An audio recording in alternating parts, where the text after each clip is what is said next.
Of course, for Liverpool, after this one, it is the big game on Sunday. All the attention will be on Manchester City over the next few days. Merce, after what happened last night, I'm sure you were paying very close attention to what did. I mean, the way they capitulated in those final 15 minutes from 3-0 up is like nothing we've ever seen in the Pep Guardiola before. Can you explain how it happened?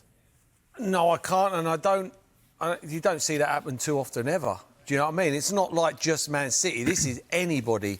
You know, it just doesn't happen. It's extraordinary, really. The last time I really remember something like that, I'd done the game, and that was Arsenal against Anderlecht in the Champions League. They were 3-0 down, but I don't think there was 15 minutes left. It was a bit longer than that. But they drew 3-3 that day, I remember, because I was really critical of Arsenal with the defending. It just... when your confidence goes... I mean, everybody will tell you on here all played. If there's one thing you can bottle up, it's your confidence. If you can bottle that up and say, right, every week I go out, I'm going to be full of confidence. But at 3-0 up, it should be flowing. It should be flowing. Everybody should want the ball. And that one goal, then all of a sudden it becomes panic. And, yeah, and not just the confidence of the players, there's the confidence of Pep Guardiola. He's in a situation he's never, ever been in. I think it's 900-odd games he's managed. He's never been in this situation. It's going to be hard. It's going to be hard for him. You know, he'll be sitting there thinking, what do I do next? You know, Gary will tell you it's a nightmare at Gary. You know, I was at Walsall and Gary's been at other clubs.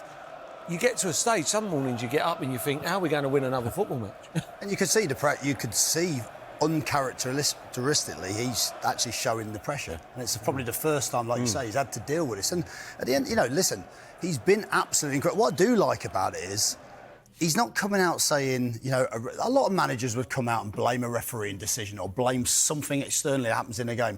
There's one thing with Pep Guardiola, just as he'll own the good performances or maybe give it to his team, the credit, he's now saying, I've got to work this out. It almost feels surreal to see him doing interviews saying, I've got to solve this, I've got to work this out, you know, and actually... The fact that he wants to try and do that is amazing because we've been saying this all season, though, about Man City, haven't we? But, like, when we talk about confidence, bit by bit, defensively, they've just become a little bit more vulnerable, a little bit more open. We saw it early season against Bournemouth. You know, we've seen that just move forward where teams have been creating chances against them. Maybe this is a bit of a culmination now of some of those moments. But without Rodri in the team, now they've got to defend a little bit more, haven't they? A little bit more, you know. Dawes to tell you, being at centre-half, if you have that player in who...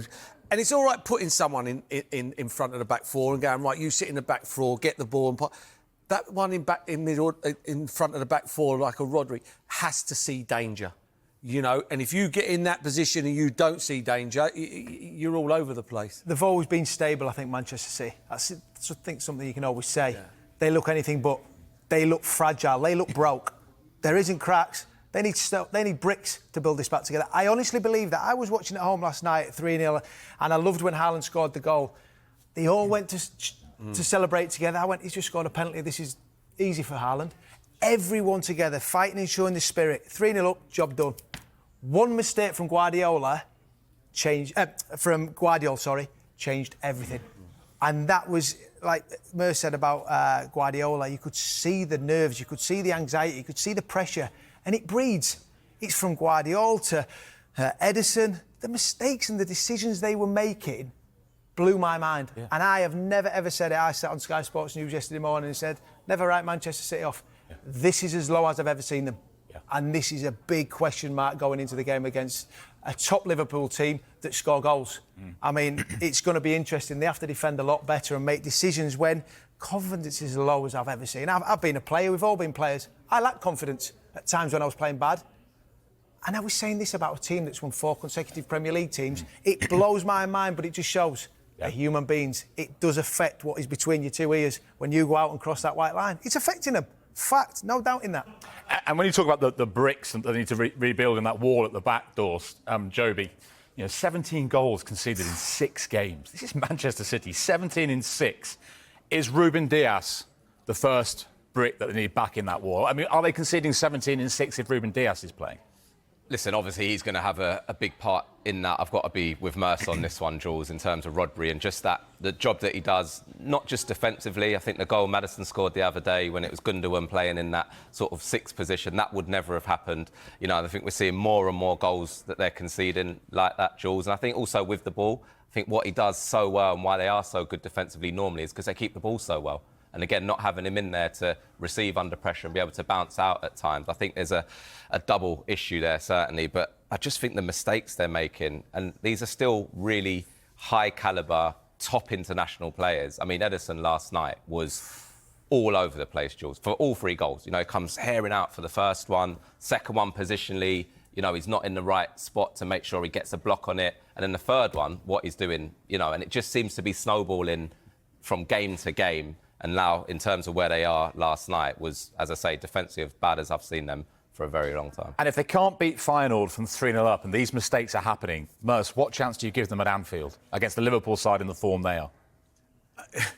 I'm not writing them off. So, no, you won't get me on that train. No, you won't get me on that train. I'm shocked with the Liverpool team tonight, if I'm being honest.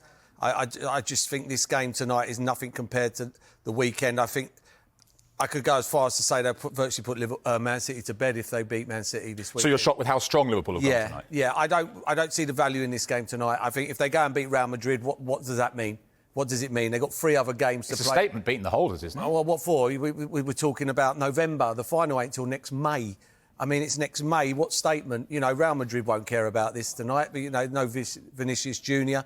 It won't be the being and end all. You know, they need it more than Liverpool. But if Liverpool went and won this game and got beat by Man City, it's a bad week, in my opinion. It's a bad week. I think beat Man City, you go 11 points clear of Man City. 11 points. If Man City win their next 15 football matches, you'd still be surprised if they were above Liverpool in 15 games' time with an 11-point head start. You know, Liverpool would have to lose 4 of them games. That's losing 1 every 4 games. You know what I mean? That's about your Nottingham Forest sort of situation, isn't it?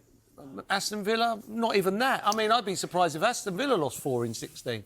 I suppose the only sort of bright spark, if there is any at all, is that it's still early in the season. I know you can't drop behind that far, but we've seen it before with Man City, haven't we? There has been a gap previously, and towards the end of the season, they seem to handle that gap better than any other club. I think 11 points. If Liverpool were to win, for me, that'll be it. I just think, because they've played them, you know, that'll be only 1 game that they're going to have to play them again. I just feel, even at this early stage of the season, if Liverpool but you can't see 15 City, on the trot at the moment, can you, with Liverpool? With Man City, you know, every year they go 12, 13, but at the moment you can't see Liverpool haven't had any sort of a wobble yet, have they? And if they have a wobble, then we'll see just how Slot will handle that. Because at the moment he's handled it all fantastically, hasn't he? I'm not saying that they're going to go and win the title if they do go behind. What I'm saying is, if there's one team that can come from behind at this stage of a season, Man City are that team, aren't they? But it is going to be... I thought that 24 hours ago. I was sat home. I did. Yeah, I've always said it with Manchester City. I think they're phenomenal.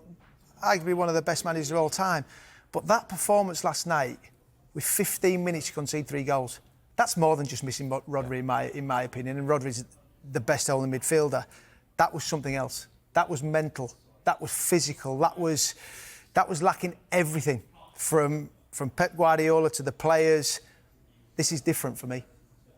Yeah, but 3 days before that, they're getting absolutely rinsed by Tottenham at home. 4. Yeah. I mean, let's not forget about that one. Yep. Do you know what I mean? 4 by Tottenham. No disrespect to Tottenham. Tottenham played well and punished them, but that shouldn't be happening. They're just conceding too many chances and too many goals. You know, when teams have gone and played Manchester City, they're petrified, sit at the edge of the box. Now they're thinking, if we can defend for 10, 15 minutes and ride this pressure, we will guarantee get chances. Gaz touched on Bournemouth. I covered them when they played Fulham. Yes, they beat Fulham 3-2.